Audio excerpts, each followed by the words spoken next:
Merci de nous rejoindre dans Soir Actualité 19h pour vous informer. Nous ouvrons ce journal par la clôture de la réunion stratégique du lancement du projet d'appui aux droits et moyens des substances de communautés locales et autochtones pour le développement, le climat et la conservation en République démocratique du Congo. Et René Ngwangu ont signé ce reportage. Ces assises ont permis aux participants de construire une stratégie commune de rédaction, de rapport narratif du projet et d'identifier les opportunités de collaboration entre le parti et l'administration sectorielle décentralisée. Pour nous qui sommes représentantes des populations locales et peuples autochtones, c'est une bonne initiative et c'est un projet que nous allons soutenir pour que ça arrive au bon point. Donc nous allons avoir un regard si les activités du projet vont s'exécuter d'une manière durable et efficace pour permettre que les terres, les forêts des communautés soient sécurisées. C'est une bonne opportunité pour le processus de foresterie communautaire qui du moins aide les communautés locales à avoir des espaces juridiquement sécurisés, mais également puisque le projet pense à l'amélioration de moyens de subsistance. À l'issue des 3 jours intenses de travaux, les recommandations suivantes ont été formulées. Ce nouveau projet devra contribuer à étendre la mise en œuvre pilote du système d'information foncière dans les 5 provinces ciblées, bien sûr avec l'accompagnement de la CONAREF. Pour une plus grande efficacité, l'une des propositions majeures notées a été l'appui au développement des plans communautaires d'appui aux moyens de subsistance, des plans simples de gestion, des plans simples d'aménagement du territoire, les PSAT, les financements des activités directes, les mises en œuvre permettant de créer des valeurs ajoutées ou des recettes et l'accès des peuples autochtones et des communautés locales aux ressources naturelles au niveau local et contribuant ainsi à la restauration de la biodiversité. Parlons économie, la baisse des prix des denrées de première nécessité est effective sur le marché congolais. Après le poisson, c'est le tour d'autres articles. Le constat a été fait dans plusieurs supermarchés de la capitale où les prix ont été revus à la baisse, ce conformément à la décision du gouvernement. Reportage Guy Motondo. Le gouvernement de la RDC s'est résolument engagé en croisade contre la vie chère. À la veille des festivités de fin d'année, l'exécutif a pris un train de mesures dont les effets se font sentir sur le marché. En témoignent ces grossistes qui reconnaissent que les prix de produits laitiers, par exemple, ont sensiblement baissé. Même par petit commerçant, il y a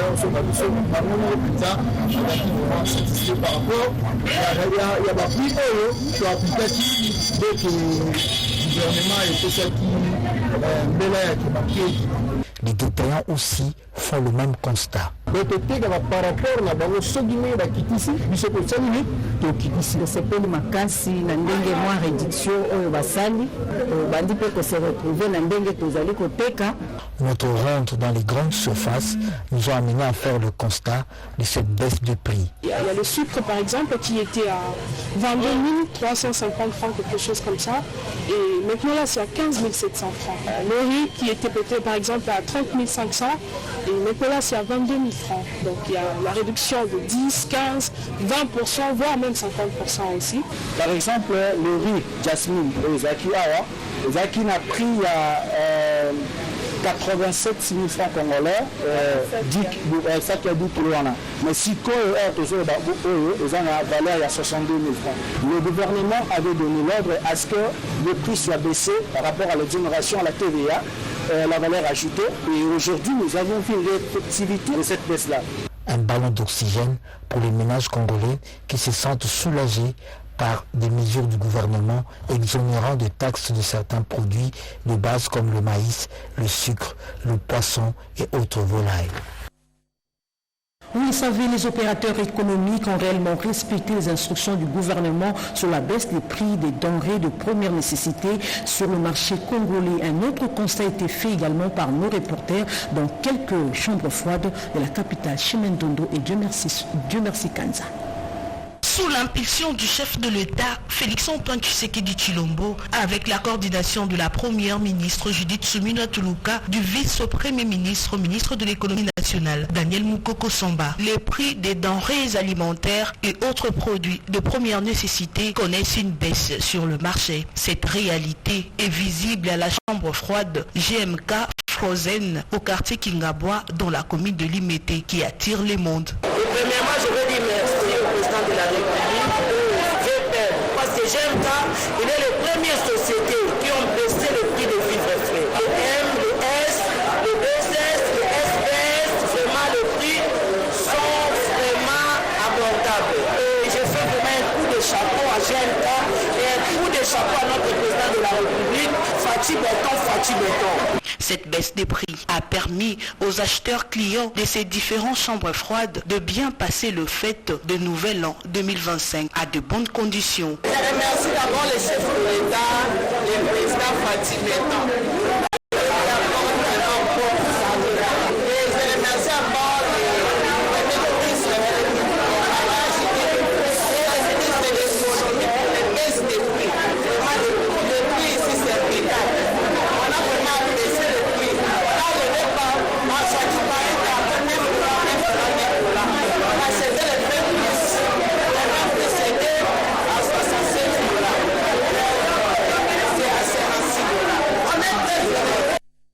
Quittant Kinshasa pour les provinces en Ituri, le commandant des opérations a communié avec la population de Bunia lors de sa marche d'endurance tenue le samedi dernier. Question de recueillir leur doléance en vue de soulager la population. Junior Selemani.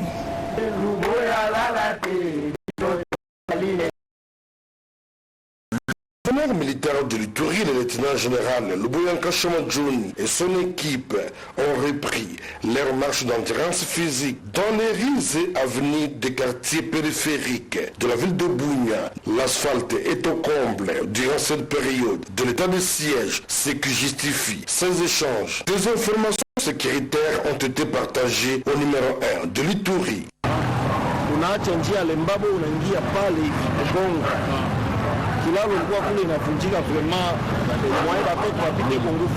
Entre-temps, les jeunes ont promis au commandant des opérations militaires de dénoncer tous les ennemis de la paix.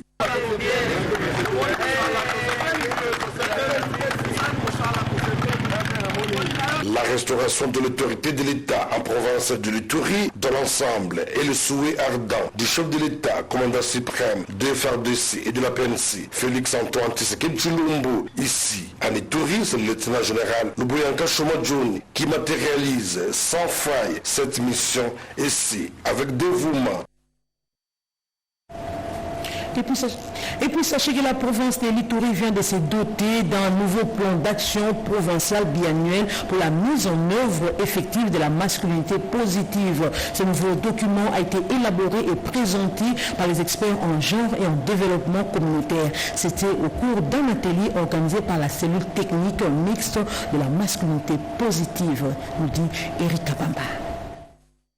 Autour de ces tables bien rangées, tous les acteurs clés et les experts en genre et en développement communautaire pour discuter et valider les stratégies visant à promouvoir une masculinité positive dans la province de l'Ituri. Au cours de cet atelier, organisé par la cellule technique mixte de la masculinité positive, les participants ont souligné l'importance de cette initiative pour renforcer l'égalité des genres et lutter contre les stéréotypes négatifs associés à la masculinité.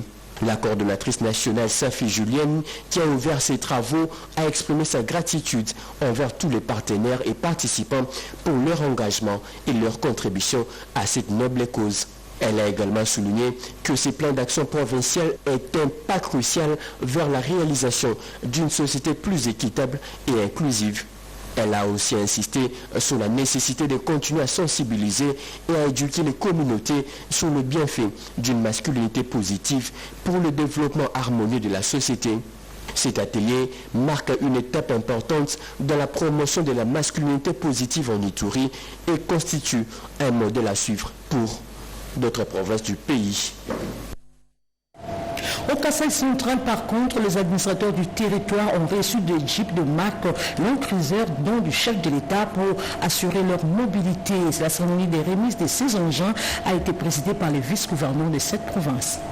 Après la police nationale congolaise, commandement du Cassage central, c'est au tour des administrateurs des 5 territoires de cette province d'accéder aux moyens de mobilité l'aide dédiée par le président de la République. Les responsables de ces entités déconcentrées ont reçu du vice-gouverneur Job Kouinda Makandende, faisant l'intérim du gouverneur en mission, les véhicules de terrain Matland Kizer 4x4. La cérémonie est relative a vécu sur l'esplanade du bâtiment administratif ce lundi 6 janvier 2025.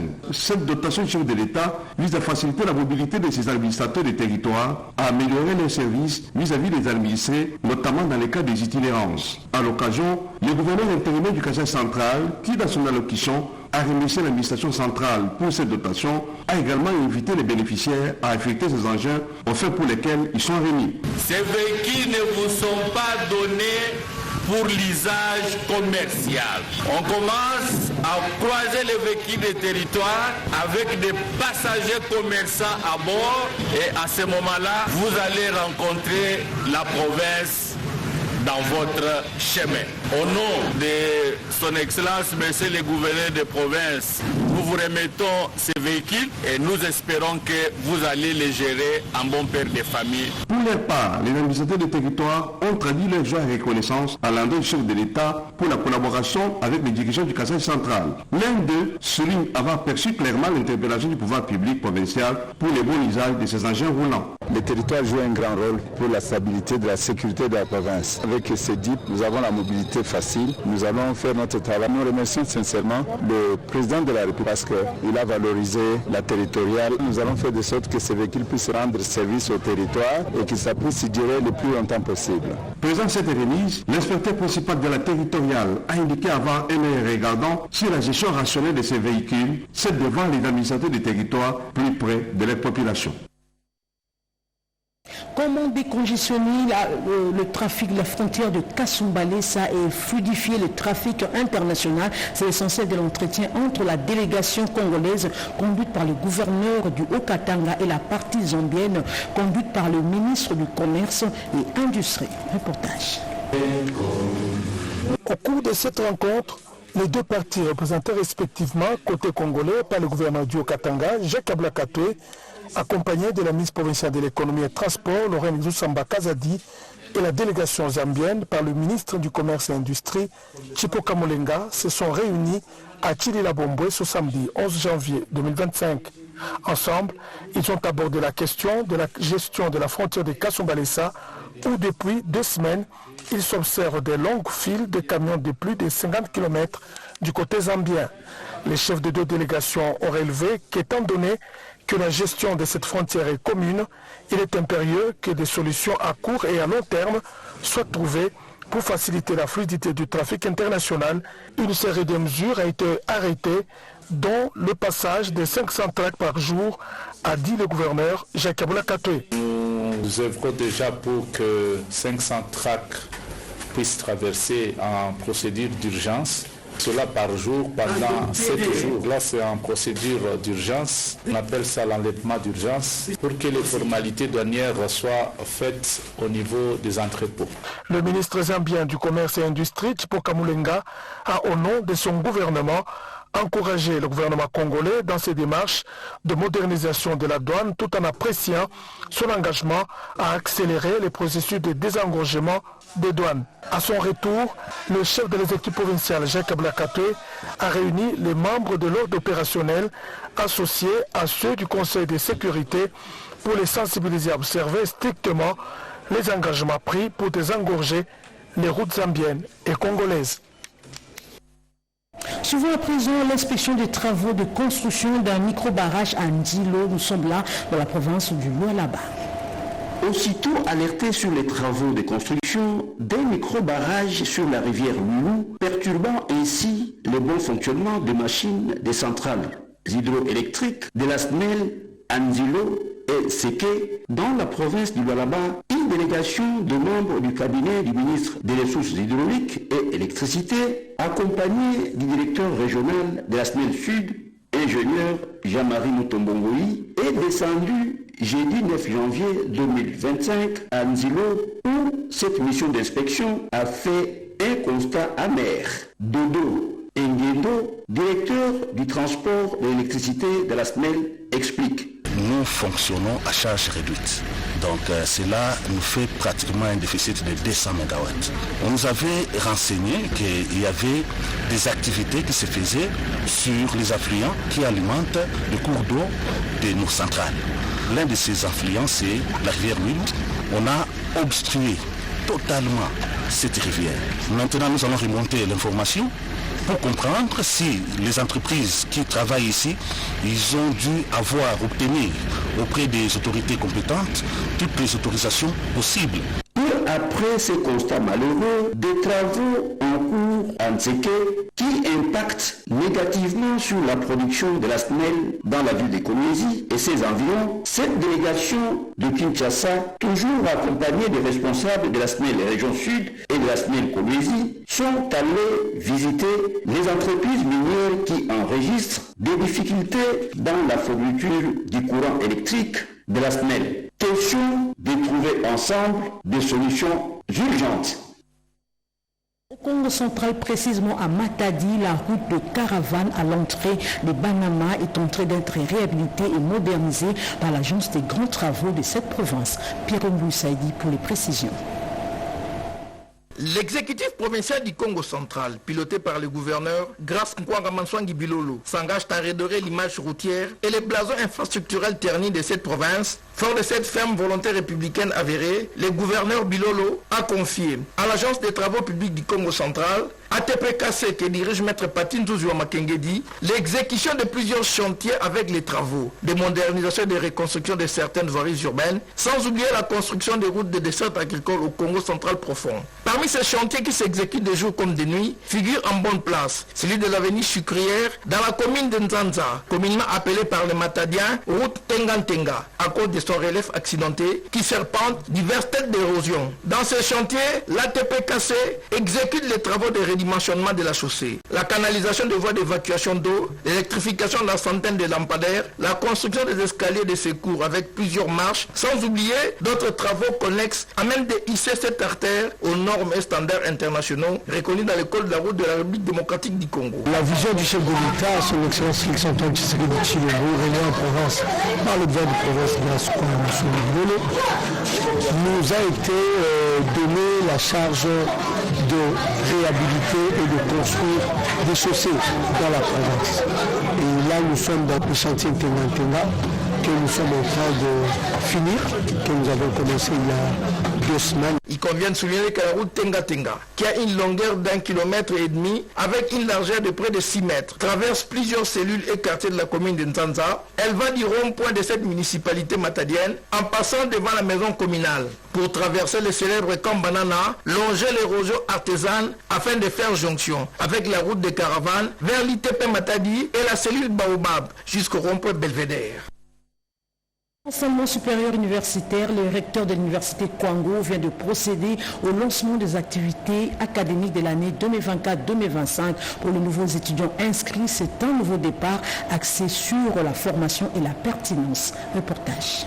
À l'Université du Congo, les activités pour l'année académique 2024-2025 ont été lancées officiellement ce vendredi 10 janvier 2025. L'événement a eu lieu sur le nouveau site de l'institution en présence du recteur de l'Université du Congo, le professeur Père Isango Mwanamfumu, qui a lancé ces activités et de plusieurs personnalités de l'université, dont le secrétaire général à la recherche, le secrétaire général administratif, ainsi que les doyens des différentes facultés et des membres du corps académique et scientifique. Les nouveaux étudiants inscrits ont également pris part à cette cérémonie qui marque le début d'une année placée sous les signes de la rigueur académique et du développement. Dans son discours, le recteur a exprimé sa grande joie de voir ces nouveaux étudiants intégrer l'Université du Congo, un lieu dédié à l'excellence scientifique. Il a rappelé la vision de l'institution qui se résume en 3 mots: science, conscience et développement, une devise qu'il entend voir se concrétiser à travers une formation de qualité et de pertinence. Abordant la question de la grève, le professeur Père Isango a souligné l'engagement de toutes les parties prenantes pour surmonter ces difficultés. Selon lui, chaque acteur joue un rôle fondamental dans la formation des jeunes et l'Université du Congo continue de remplir sa mission.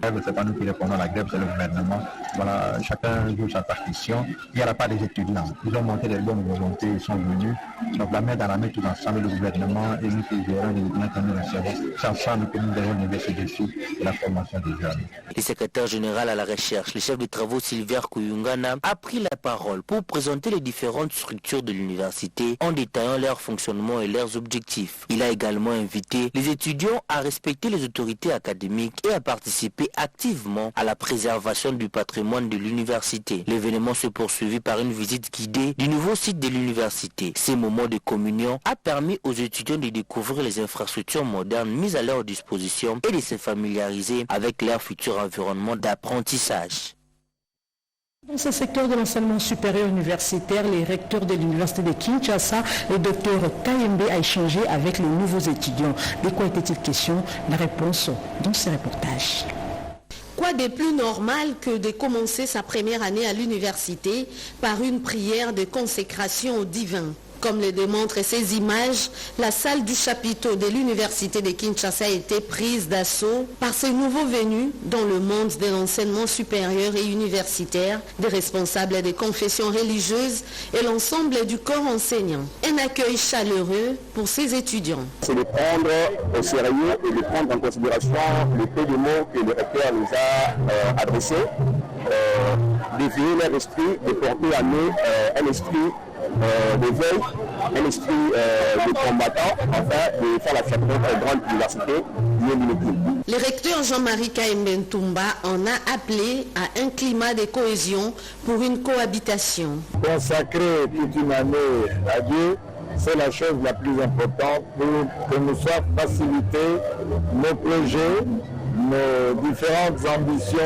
et le cheminement de cette année qui doit être une année de protection et de paix, pour contribuer de cette façon-là à ce que la paix revienne totalement dans notre pays. Et j'entends en particulier qu'ils se sentent tous importants, qu'ils se mettent ensemble, qu'ils oublient les manipulations tribales, politiciennes, etc., qui sont des démons d'une division totalement égoïste et inutile. Avec cette prière, le nouveau locataire des auditoires de la colline inspirée débute sur de bonnes bases avec comme objectif avoir un meilleur parcours académique.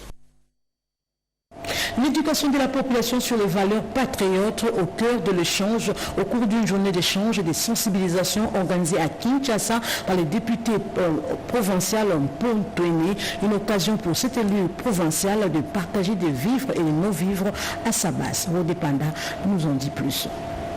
Les enjeux sociopolitiques de l'heure dans les pays et particulièrement dans la capitale Kinshasa, les pouvoirs d'achat et la prise en charge sociale de la population, mais aussi et surtout l'éducation sur les valeurs patriotiques, ce sont des aspects qui nécessitent l'entretien quotidien avec les différentes couches sociales. C'est dans cette optique que l'honorable Mpontouéné, en compagnie de membres de sa fondation, a ciblé la commune de Selembao, district de la Funab, pour des échanges et sensibilisations autour des valeurs patriotiques et partager la communion fraternelle à travers la distribution des colis composés de riz, des huiles, des conserves, de la farine et autres. Cette politique de proximité initiée par ce cadre de l'ACP, c'est une stratégie et une manière de se familiariser avec sa base et mettre tout le monde en confiance. Comme dit le vieux Quinois, il fallait partager les paix que le Sénat avait disposé. Aller chanter notre base, oui, nous sommes là dans le cadre de la suite des festivités de l'an 2025. L'action n'est pas passée inaperçue chez les bénéficiaires. Céline Kalunga 2, nous sommes de cœur avec notre président, l'honorable Mpontouéné. Il était absent pendant les moments de festivités, mais il n'a pas voulu que cela puisse passer inaperçu. Raison pour laquelle il nous a appelés aujourd'hui pour que nous puissions recevoir des vivres. Merci pour ces efforts. Nous serons toujours derrière lui pour l'accompagner. L'éducation de masse sur l'amour de la patrie, voilà qui importe pour entraîner la population dans le respect des institutions du pays. Il s'est tenu à Kisangani dans la province de la Tchopo, la réunion de tous les présidents cellulaires du parti politique UDPS pour soutenir le président de la République dans sa lutte contre la balkanisation de la RDC. Suivez ces condensés. En séjour dans sa Tchopo natale, l'honorable Patrick Matata Makalamba, élu de Kisangani, est flatté par la volonté du chef de l'État de métamorphoser la ville de Kisangani, notamment à travers les infrastructures de base et autres chantiers en cours. Il l'a dit au cours d'un tête-à-tête avec le gouverneur ad intérim de la Tchopo. Les gens sont satisfaits du fait que les chantiers sont là pour les infrastructures de base, notamment notre voirie urbaine qui est en train de connaître une rénovation. Il y a également le projet d'asphaltage de la route nationale 4 dont l'essai a été fait. Les gens sont dans l'attente de voir que ce projet puisse effectivement commencer. Les gens sont heureux de noter, de constater que les députés nationaux ont soutenu et obtenu que 50 millions de fonds FRIVAO viennent pour relancer la centrale hydroélectrique. L'occasion faisant les larrons, l'honorable Patrick Matata Makalamba a réuni en ces débuts d'année tous les présidents cellulaires de l'UDPS Tshisekedi. Très reconnaissant à sa base, cet élu du peuple a d'abord commencé par souhaiter le vœu le meilleur pour cette année 2025 avant de leur parler des projets de la réhabilitation de la centrale hydroélectrique de la Tchopo. À travers cette rencontre, l'élu de Kisangani, le professeur Patrick Matata Makalamba, demande à toute la population de la Tchopo de rester unis autour du chef de l'État, Félix-Antoine Tshisekedi Tshilombo, afin de faire face à la guerre injuste que le Rwanda, à travers ses supplétifs du M23, nous mène depuis plus de 3 décennies. Plus de 450 femmes, veuves, orphelins et démunies de communes de Mongafula, Kitambo et Lingwala ont bénéficié de vivres de la part de la présidente maman de l'Union pour la nation congolaise, UNC, Émilie Ngambwe. Reportage Mireille Kumbu et Jean-René Kabamba.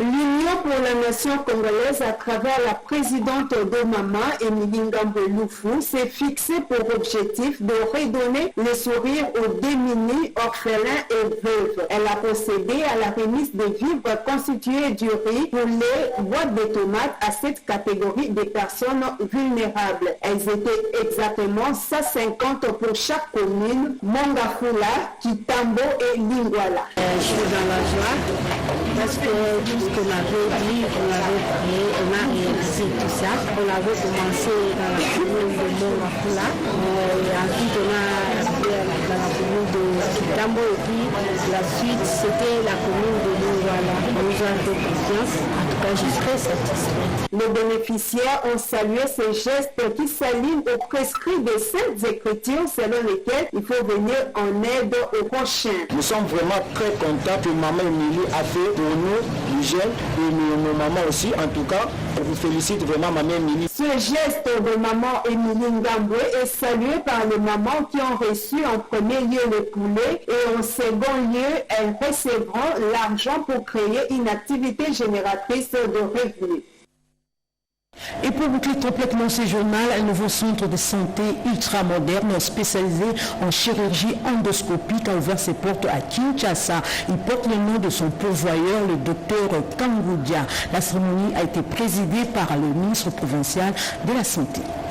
Triple cérémonie hautement en couleur. L'inauguration de 2 services médicaux, celui de réanimation et de néonatologie, mais aussi un centre africain de chirurgie endoscopique dénommé Docteur Général Kangoudia. Ces infrastructures avec plateau médical moderne sont installées au sein de Onyx Medical Center. Le docteur Patricia, ministre provincial de Kinshasa en charge de la santé, a présidé la cérémonie devant plusieurs autorités sectorielles qui ont répondu à cette cérémonie, notamment le président urbain de l'ordre des médecins, le docteur Elvis Boula, des éminents professeurs et tant d'autres. Désormais, les centres avec des appareils de la dernière génération pour la bonne prise en charge en réanimation, sans compter du couveuse, toute neuve pour les services de néonatologie. Plusieurs corps médicaux passeront dans ces centres pour la formation. Une salle de ces centres a été dédiée au docteur général Kangoudia, en signe de reconnaissance. N'a pas manqué d'éloges à l'endroit de ses bienfaiteurs, en qui il a toujours cru, au docteur Guy Lambert Munzango Sibou.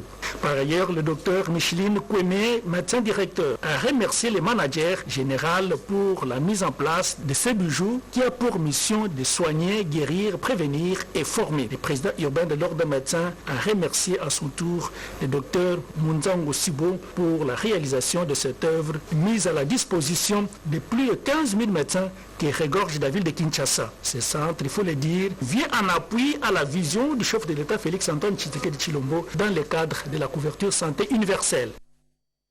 Enfin, ce journal des 19h. Merci de votre fidélité sur la chaîne nationale congolaise. Prochain rendez-vous avec l'actualité, c'est tout à l'heure à 20h dans une présentation de Nancy Odianyango. Au revoir et bonsoir chez vous.